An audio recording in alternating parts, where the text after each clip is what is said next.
Hello friends, എല്ലാവർക്കും നമസ്കാരം. എല്ലാവരും കാത്തിരിക്കുന്ന നിങ്ങളുടെ ഈ പുഴയും കടന്നിൻ്റെ ഇന്നത്തെ കഥയിലേക്ക് ഏവർക്കും സ്വാഗതം. അങ്ങനെ ആകെ സങ്കടപ്പെട്ട് വിനീത് അവിടെ നിന്ന് പോകാൻ തുടങ്ങുകയാണ്.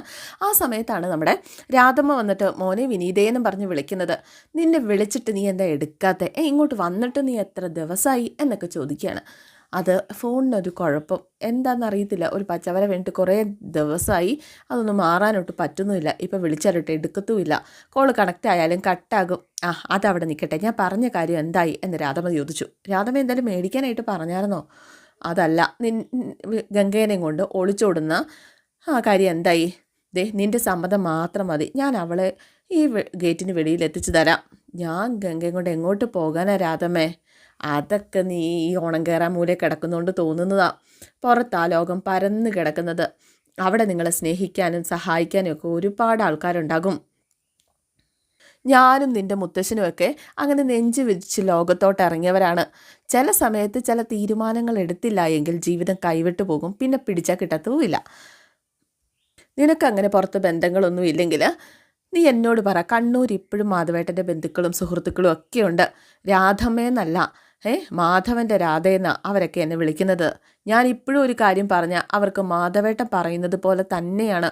നീ ഒന്നും അറിയണ്ട. നിന്നെയും ഗംഗയും അവർ കണ്ണൂരിൽ നിന്ന് വണ്ടി വിളിച്ച് കൂട്ടിക്കൊണ്ട് പോയിക്കോളും. താമസിക്കാൻ വീടും ഭക്ഷണവും ജോലിയൊക്കെ അവർ ശരിയാക്കി തരും. നിൻ്റെ ഒരു രോമത്തെ തൊടാൻ പോലും അവർ സമ്മതിക്കത്തില്ല. നിനക്ക് അവളെ കൊണ്ട് സുഖമായിട്ട് ജീവിക്കാൻ ഒരു തയ്യൽ മെഷീൻ പോരെ, ആ ജോലി എവിടെ ചെന്നാലും കിട്ടും. എന്നിട്ട് രാധമ്മ ചുറ്റിന് നോക്കുകയാണ് കേട്ടോ. അതെ, ഒരു കാര്യം പറയാം. മാധവേട്ടൻ എൻ്റെ കഴുത്തിലിട്ട താലിമാലയും കല്യാണമാലയൊക്കെ ഈ വീട് പണയത്തി പോയപ്പോൾ പോലും ഞാൻ അതാ അനക്കാതെ വെച്ചിരിക്കുക. ഞാൻ എന്തായാലും അത് ചിതയിലേക്ക് കൊണ്ടുപോകാനൊന്നും പോണില്ല. ഇത്രയൊക്കെ പോരെ? ഇത്രയൊക്കെ പോരേടാ ഒരു പുതിയ ജീവിതം തുടങ്ങാനായിട്ട്. അതൊക്കെ വിനീത് രാധമ്മയെ ചേർത്ത് പിടിച്ചു. മതി രാധമ്മേ, മതി. വിനീതൻ്റെ മനസ്സിലൂടെ കടന്നുപോയത് അമ്മ പറഞ്ഞ കാര്യമാണ്. ഈ വീട് ഞാനും എൻ്റെ കെട്ടിയനും കൂടെ ഉണ്ടാക്കിയതാണ്. നിനക്ക് ഞാനാണോ പ്രധാനം, ആ അഴിഞ്ഞാട്ടക്കാരിയാണോ എന്ന്?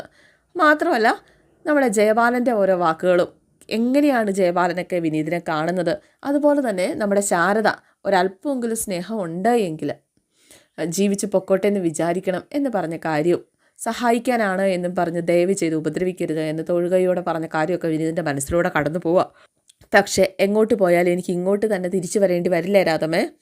അത് നീ വന്നോ, 1-2 കുഞ്ഞുങ്ങളാകുമ്പോൾ സുജാതയടക്കം എല്ലാവരും നിങ്ങളെ കൈ നീട്ടി സ്വീകരിക്കും. അതെ, അതല്ല പറഞ്ഞത്. അരവിന്ദമ്മാവ് മരിക്കുന്നതിൻ്റെ തലേദിവസം എന്നോട് പറഞ്ഞത് അമ്മാവൻ്റെ സ്ഥാനത്ത് നിന്ന് ഈ കുടുംബം നോക്കണം എന്നാണ്. 4 പെൺകുട്ടികളിൽ ഒരാളുടെ ജീവിതം മാത്രം നോക്കണം എന്നല്ല. അല്ല, ഇന്നലെയോ മെനിഞ്ഞാന്നോ തുടങ്ങിയ ബന്ധമാണ് എങ്കിൽ എനിക്ക് രാധമ്മ പറയുന്നത് പോലെ ചെയ്യായിരുന്നു. എൻ്റെ ജീവിതവും സന്തോഷവും മാത്രം നോക്കിയാൽ മതി. പക്ഷേ അരവിന്ദങ്ങളുമായിട്ട് അങ്ങനെ ഒരു വാക്കുണ്ടായതുകൊണ്ട് മാത്രമാണ് അമ്മായി പറഞ്ഞിട്ട് പോലും ഞാൻ ഇങ്ങോട്ടേക്ക് വന്നത്. അരവിന്ദമാവൻ ആരെയൊക്കെ സംരക്ഷിക്കുകയും കാത്തിരക്ഷിക്കുകയൊക്കെ ചെയ്തിട്ടുണ്ടോ, അവരുടെ കാര്യങ്ങളും എനിക്ക് നോക്കണം. അങ്ങനെ ഒറ്റയ്ക്ക് സന്തോഷം നോക്കി പോകാൻ പറ്റില്ല രാധമ്മേ. രാധമ്മ പറഞ്ഞതുപോലെ ആ വലിയ ലോകം വേണ്ട എനിക്ക്. ചെറിയ ഈ കുഞ്ഞു ലോകമില്ലേ, ഈ ലോകം മതി. ഇങ്ങനെ ചെറിയ കെറിവും പിണക്കമൊക്കെ സൂക്ഷിക്കുന്ന ഈ രാധമ്മ, തൊട്ടതെല്ലാം അബദ്ധമാക്കി മാറ്റുന്ന ശാരദാമ്മ, കുസൃതി കൊണ്ട് കുഴപ്പത്തിൽ ചെന്ന് ചാടുന്ന കാവേരി, കോളേജിലെത്തിയിട്ടും 8ഉം പൊട്ടും തിരിയാത്ത യമുന, അരവിന്ദനമ്മാവൻ്റെ ഓർമ്മ വരുമ്പോഴേക്കും ഫോൺ എടുത്ത് എന്നെ വിളിക്കുന്ന ഒന്ന് പറഞ്ഞ് രണ്ടാമത്തിന് നിളമോള്, ഒന്ന് പറഞ്ഞ് രണ്ടാമത്തേന് വഴക്കിന് വരുന്ന സുജാതാമ്മ, അവരൊക്കെ വേണം എൻ്റെ ലോകത്ത്. ഗംഗ മാത്രം പോരാ. കണ്ണൂർ മാത്രമല്ല, മറ്റെവിടെയാണെന്ന് പറ, ഞാൻ ഗംഗയും കൊണ്ട് പോകാം. പക്ഷേ ഇവരൊക്കെ വേണം എൻ്റെ ജീവിതത്തിൽ. ഇത്രയും പറഞ്ഞു കഴിഞ്ഞപ്പോഴേക്കും രാധമ്മ അവൻ്റെ കൈ പിടിച്ച് കൂപ്പാണ്. അവൻ്റെ കയ്യിൽ മുഖം വെച്ച് കണ്ണുകൾ അടച്ച് പ്രാർത്ഥിക്കുക. അങ്ങനെ പറ്റില്ല അല്ലേ? അപ്പോൾ രാധമ്മ ചെല്ല, കല്യാണം ഒക്കെ നല്ലപോലെ നടക്കട്ടെ. നീ ഒരു കാലത്തും നന്നാവില്ലടാ. ഇത്രയും നല്ല മനസ്സുണ്ടാവാൻ പാടില്ല മനുഷ്യന്മാർക്ക് എന്ന് പറഞ്ഞ് രാധമ്മ അങ്ങ് പോവാണ്. ഇതേ സമയം നിളമോൾ ഇതൊക്കെ കേട്ട് മാറി ഇങ്ങനെ നിൽപ്പുണ്ടായിരുന്നു. രാധമ്മ പോയപ്പോൾ നിളമോൾ അപ്പുറത്തെ വശത്തുകൂടി വിനീതിൻ്റെ അരികിലേക്ക് ചെല്ലാണ്. വിനീത് നിളക്കുട്ടി കണ്ട, ആഹാ നിളക്കുട്ടിയോ, പുതിയ ഉടുപ്പായത്, നിശ്ചയത്തിനടുത്താണോ? ഒന്നും മിണ്ടുന്നില്ല കേട്ടോ നിള. എന്തോ സങ്കടം ഉണ്ടല്ലോ എൻ്റെ നിളക്കുട്ടിക്ക്. എന്താ പറ്റിയേ? വിനീതേട്ടൻ ഗംഗേച്ചിയും കൊണ്ട് ഒളിച്ചോടാൻ പോവാ? ആര് പറഞ്ഞു? അല്ല, വിനീതേട്ടൻ അച്ചമ്മയോട് സംസാരിച്ചുകൊണ്ടിരുന്നത് അക്കാര്യമാണെന്നൊക്കെ എനിക്കറിയാം. ഞാൻ അച്ചമ്മയുടെ കൂടെ കിടക്കുമ്പോൾ അച്ചമ്മ എല്ലാ രാത്രിയും കാര്യങ്ങളൊക്കെ പറയും. വേറെ ആരോടും പറയരുതെന്നും എന്നോട് പറയാറുണ്ട്. വിനീതേട്ടൻ ഗംഗ എങ്ങോട്ട് പോയാൽ പിന്നെ എനിക്ക് നിങ്ങളെ കാണാനും സംസാരിക്കാനും ഒന്നും പറ്റില്ലല്ലോ എന്ന് കൊച്ചു പറഞ്ഞു. അച്ഛനെ ഓർമ്മ വരുമ്പോൾ എനിക്ക് വിനീതേട്ടനെ വിളിക്കാനും പറ്റില്ലല്ലോ. അപ്പോഴേക്കും വിനീത് പതുക്കെ അവളെ ചേർത്ത് വിളിക്കുക. അങ്ങനൊന്നും അല്ല, വേണ്ട, എന്നോട് കള്ളം പറയണ്ട. വിനീതേട്ടൻ ഗംഗേച്ചി കൊണ്ടുപോയാൽ എനിക്ക് സങ്കടാകും എന്നുള്ളത് സത്യമാണ്. അത് സാരമില്ല, വിനീതേട്ടൻ ഗംഗേച്ചിയെ കൊണ്ടോക്കോ. ഒരു പാവ ഞങ്ങളുടെ ഗംഗേച്ചി സന്തോഷത്തോടെ ജീവിക്കുന്നത് കാണാനാണ് ഞങ്ങൾക്കും ഇഷ്ടം എന്നും പറഞ്ഞ് നീളമോൾ അകത്തേക്ക് കയറി പോകാൻ തുടങ്ങുകയാണ്. മോളെ നീളാ എന്ന് വിനീത് പറഞ്ഞപ്പോഴേക്കും വിളിച്ചു. അപ്പോഴേക്കും നീളമോൾ ചെവി പൊത്തിയിട്ട് പറഞ്ഞു, എന്നോടൊന്നും പറയാൻ വേണ്ട, എനിക്കൊന്നും കേൾക്കുകയും വേണ്ട. ജയബാലൻ ഇടയ്ക്ക് എന്തോ ഒരു ആവശ്യത്തിന് പുറത്തിറക്കി ഇറങ്ങിയതാണ്. ആ സമയത്ത് വന്ന ബന്ധുക്കളും ഒക്കെ ആയിട്ട്, അല്ലെങ്കിൽ കല്യാണ വീട്ടിലെ ബന്ധുക്കളൊക്കെ ആയിട്ട് നെവിൻ സംസാരിച്ചു കൊണ്ട് നിൽക്കുന്ന കാണുന്നത്. ഇവനെന്താ ഇവിടെ, ഡാ ഇങ്ങ് വന്നേടാ. അങ്ങനെ ജയബാലൻ പതുക്കെ നെവിനെ വിളിക്കുക. അങ്ങനെ നെവിൻ അങ്ങോട്ടേക്ക് വന്നു. നിനക്കെന്താ ഇവിടെ കാര്യം? അല്ല, അങ്കിളിൻ്റെ എന്താ ഇവിടെ കാര്യം? അത് തന്നെ, ഞാനിവിടെ കല്യാണം നടത്താൻ വന്നതാ. വരൻ്റെ വീട്ടുകാരൻ എൻ്റെ ബന്ധുക്കളാ. അല്ല, അങ്കിളിനുള്ള അതേ ബന്ധം എൻ്റെ അമ്മയ്ക്കും ഉണ്ടാവൂലേ? നിങ്ങൾ ബ്രദറും സിസ്റ്ററും അല്ലേ? ഞാനും അവരെ ഒന്ന് കാണട്ടെ. എടാ, ഈ വീട്ടിൽ കയറി പോകരുത് എന്ന് നിന്നോട് നിൻ്റെ അമ്മ പറഞ്ഞിട്ടില്ലേ? അപ്പം അങ്കിള് കയറിയതോ? എടാ, ഈ വീട്ടിലെ പെണ്ണുങ്ങളൊന്നും ശരിയല്ലടാ. അരവിന്ദൻ്റെ മക്കളല്ലേ, എങ്ങനെയെങ്കിലും നടന്ന് പൊക്കോട്ടെ എന്ന് കരുതിയിട്ട് ഒരാലോചന കൊണ്ട് ഇങ്ങോട്ട് വന്നത്. അപ്പം നമ്മുടെ ബന്ധുക്കളെ ചതിക്കുകയാണോ അങ്കിള്? എടാ, അത്ര ശരിയല്ല എന്ന് പറഞ്ഞാൽ കല്യാണം കഴിച്ച് വിടാൻ പറ്റാത്തത്ര ശരികേടൊന്നുമില്ല. അല്ലാതെ എത്ര ശതമാനം വരും അങ്കിളെ? തേങ്ങാക്കൊല, നീ എന്ത് കുന്തെങ്കിലും ചെയ്യുക. നീ ഇവിടെ പാ വിരിച്ച് കിടന്നോ, ഞാൻ ചോദിക്കാൻ വരുന്നില്ല എന്നും പറഞ്ഞുകൊണ്ട് ജയബാലൻ അകത്തേക്ക് കയറി പോവുകയാണ്. നെവിൻ പുച്ഛത്തോടു കൂടി ജയബാലനെ ഇങ്ങനെ നോക്കുക. ഈ വിനീത് ഇത് എവിടെ പോയി കിടക്കുകയാണെന്ന് പറഞ്ഞ് ചുറ്റും നോക്കുന്നുണ്ട്. വിനീതാണെങ്കിൽ ഓരോ കാര്യങ്ങളൊക്കെ ബെഞ്ച് ഡെസ്കിൻ്റെയും അങ്ങനെ ഓരോ കാര്യങ്ങളൊക്കെ നോക്കി ഓരോരുത്തരും ഓരോ കാര്യങ്ങൾ ഏൽപ്പിച്ചൊക്കെ നടക്കുകയാണ്. അപ്പോഴേക്കും കാവേരി വന്നു വിനീതേട്ടാന്ന് വിളിച്ചു. കാവേരി, എന്ത് പറ്റി ഇങ്ങനെ ആകെ കോലം കെട്ടിട്ട്? എന്താ പറ്റിയേ? വീട്ടിലെല്ലാവരുടെ അവസ്ഥ ഇങ്ങനെയൊക്കെ തന്നെയാണ് വിനീതേട്ടാ. ആർക്കും സന്തോഷവും മനസ്സമാധാനവും ഒന്നുമില്ല. എന്തു പറ്റി? ആർക്കും ഈ കല്യാണം ഇഷ്ടമല്ല വിനീതേട്ടാ. എനിക്കോ യമുനയ്ക്കോ നിളയ്ക്കോ ആർക്കും ഇഷ്ടമല്ല. അപ്പം ഗംഗയ്ക്കോ? ഗംഗച്ചിയുടെ കാര്യം എന്താ? അമ്മ എന്തു പറയുന്നോ അതുപോലെ ഗംഗച്ചി ചെയ്യും. അമ്മയാണെങ്കിലോ ജയബാലൻ ഇപ്പോൾ രാത്രി എന്ന് പറഞ്ഞാൽ ഉടനെ വിളക്ക് കത്തിച്ച് വെക്കും. ഇതിനിടയിൽ പാവം ഗംഗേച്ചി വിഷമിക്കുന്നത് എത്രയാണെന്ന് ഞങ്ങൾക്കല്ലേ അറിയത്തുള്ളൂ. അപ്പം നെവിൻ അങ്ങോട്ടേക്ക് വന്നു. നെവിൻ വന്നിട്ട് പറഞ്ഞു, കൊള്ളാം കാവേരി, വീട്ടിൽ ഇത്രയും വലിയൊരു ചടങ്ങ് നടന്നിട്ട് എന്നെ ക്ഷണിച്ചില്ലല്ലോ. എന്നെ ക്ഷണിച്ചിട്ടില്ല, കണ്ടില്ലേ പുറത്ത് നിൽക്കുന്നത്. പിന്നെ നെവിന് ക്ഷണത്തിൻ്റെ ആവശ്യമില്ലല്ലോ, സ്വന്തം അങ്കിളല്ലേ ഏറ്റെടുത്ത് നടത്തുന്നത്. രണ്ടാളും വാ അകത്തേക്ക് എന്നും പറഞ്ഞ് കാവേരി കയറി പോവാണ്. പിന്നെ ഇതൊന്നും മിണ്ടാതെ നോക്കി നിൽക്കുക. എടാ, സോറി, നിൻ്റെ അവസ്ഥ എനിക്ക് മനസ്സിലായി എന്ന് നെവിൻ പറയുക. ഇനി ഞാൻ നിന്നെ ഒന്നും പറയില്ല, നീ ഇവിടെ തന്നെ നിൽക്കുക. ചെറുക്കനെ കണ്ടോ നീയാ? അവരുടെ കൂടുകയല്ലേ നീ വന്നത്? ഇല്ല, ഞാൻ കൊണ്ടുവന്ന വണ്ടിയേ ഇല്ലായിരുന്നു. ചിലപ്പോൾ ഇനി വഴിയെ വരുമായിരിക്കും. ചെറുക്കൻ ആ പ്രായം ചെന്ന കിളവനാണ് എന്ന് നമ്മുടെ നെവിൻ അറിഞ്ഞിട്ടില്ല കേട്ടോ. നെവിനും അറിഞ്ഞിട്ടില്ല, വിനീത് പറഞ്ഞിട്ടില്ല. വിനീത് പറയുക, ഗംഗ എനിക്ക് കല്യാണം കഴിക്കണമെന്നൊന്നുമില്ല. അവൾ ആരെ കല്യാണം കഴിച്ചാലും സുഖമായിട്ട് സന്തോഷമായിട്ട് ജീവിച്ചാൽ മതി, ജീവിത അവസാനം വരെ എന്ന് വിനീത് ഇങ്ങനെ പറയുകയാണ്. വിനീതിൻ്റെ സ്നേഹത്തെ ഓർത്തിട്ടാണോ വിനീത് ഇത്ര പാവമായി പോയല്ലോ എന്ന് ഓർത്തിട്ട് നെവിൻ ആകെ സങ്കടത്തോടു കൂടി ഇങ്ങനെ നിൽക്കുക. ഇതേ സമയം നിശ്ചയത്തിൻ്റെ ചടങ്ങൊക്കെ അകത്ത് നടന്നു തുടങ്ങിയിട്ടോ. പെൺപിള്ളേർ 4 പേരും ഇറങ്ങി വന്നിട്ടില്ല. അല്ല, ചടങ്ങ് തുടങ്ങിയില്ലോ, ചെറുക്കനെ കണ്ടില്ലല്ലോ എന്ന് വിനീത്. നെവിനും പറയുക, ശരിയാ, ചെറുക്കനെ കാണുന്നില്ലല്ലോ. അല്ല, ചേർത്താൽ ഇവർക്ക് എന്തിൻ്റെ കച്ചവടമാണെന്നാണ് പറഞ്ഞത് എന്ന് അവിടുത്തെ ഒരു പരദൂഷണം ലൂസി ചേച്ചി ഉണ്ടല്ലോ, അത് ബോട്ടിൻ്റെ കച്ചവടമാണെന്നാണ് പറഞ്ഞത്.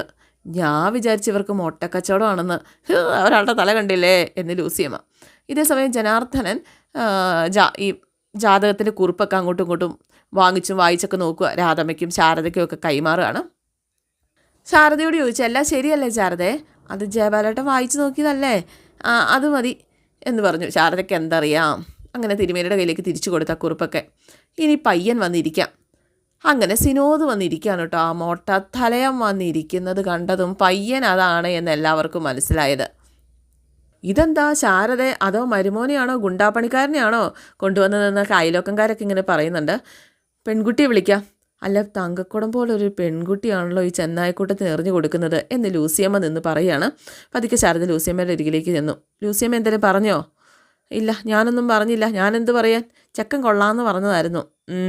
അതെ, ചടങ്ങിന് ക്ഷണം ഉണ്ടെങ്കിൽ നിശ്ചയവും കഴിഞ്ഞ് സദ്യവും കഴിച്ചിട്ട് പൊക്കോണം കേട്ടല്ലോ. ചെറുക്കൻ്റെ കാര്യങ്ങളൊക്കെ തീരുമാനിക്കാൻ ഞങ്ങളുണ്ട് എന്ന് ശാരദാമ്മയുടെ ചെവി ചെന്ന് പറഞ്ഞു. ലൂസിയമ്മയുടെ ചെവി ചെന്ന് പറഞ്ഞു. അപ്പോഴേക്കും മറ്റേ അടുത്ത് നിന്ന് അമ്മ ചോദിച്ചു, അവളെന്താ പറഞ്ഞത്? അത് സദ്യക്ക് പച്ചക്കറിയാന്ന് പറഞ്ഞതാ, പച്ചക്കറി. ലൂസിയമ്മയ്ക്ക് കടിച്ചു പറിക്കാൻ എന്തെങ്കിലും വേണമെങ്കിൽ പുറത്തുനിന്ന് വരുത്താന്ന്. ലൂസിയമ്മ എന്നിട്ട് എന്ത് പറഞ്ഞു? ഒരു നേരത്തേക്ക് എനിക്ക് അഡ്ജസ്റ്റ് ചെയ്യാൻ പറ്റുമല്ലോ. എന്നാൽ കുഴപ്പമില്ല. എന്നാലും ലൂസിയമ്മ പറഞ്ഞത് ശരിയാ, ഈ കുഞ്ഞ് ചെറുക്കം 30 അല്ല 40-42 വരും. പിന്നെ നിനക്ക് എന്തിൻ്റെ കേടാ ആലീസേ? ഒരു ചടങ്ങിന് വന്നാൽ അത് കൂടി മര്യാദയ്ക്ക് കഴിച്ചിട്ടാവല്ലേ പോകേണ്ടത്, അല്ലാതെ കൊതിയെന്നോണേ പറയാണ്ടിരിക്കല്ലേ കേട്ടോ. ചെറുക്കൻ്റെ കാര്യം തീരുമാനിക്കാനേ ഇവിടെ വീട്ടുകാരില്ലേ, നമുക്കെന്താ എന്നും പറഞ്ഞുകൊണ്ട് രണ്ടുപേരും കൂടെ നിൽക്കുകയാണ്. വിനീതിനും നെവിനും അങ്ങ് ഏതാണ്ട് മാതിരിയായിപ്പോയി. അയ്യേ. ഇതേ സമയം നമ്മുടെ ശാരദ പുറത്തുനിന്ന് വിളിക്കുന്നുണ്ട്, ഗംഗേ ഗംഗേ ഗംഗേ എന്നും പറഞ്ഞ്. ഗംഗയാണ് ശാരദയുടെ വിളി കേട്ടതുകൊണ്ട് ഗംഗയുടെ കണ്ണൊക്കെ നിറഞ്ഞൊഴുകി ഗംഗ കരയാണ്. അനിയത്തിമാർ എങ്ങനെ പറഞ്ഞ് സമാധാനിപ്പിക്കണം എന്നറിയാതെ ഇങ്ങനെ നിൽക്കുകയാണ്. അവസാനം കാവേരി എഴുന്നേറ്റു, ഗംഗേച്ചി. ഇതേ സമയം ശാരദ വീണ്ടും വിളിക്കുന്നുണ്ട്, ഗംഗേ ഗംഗേ എന്നും പറഞ്ഞിട്ട്.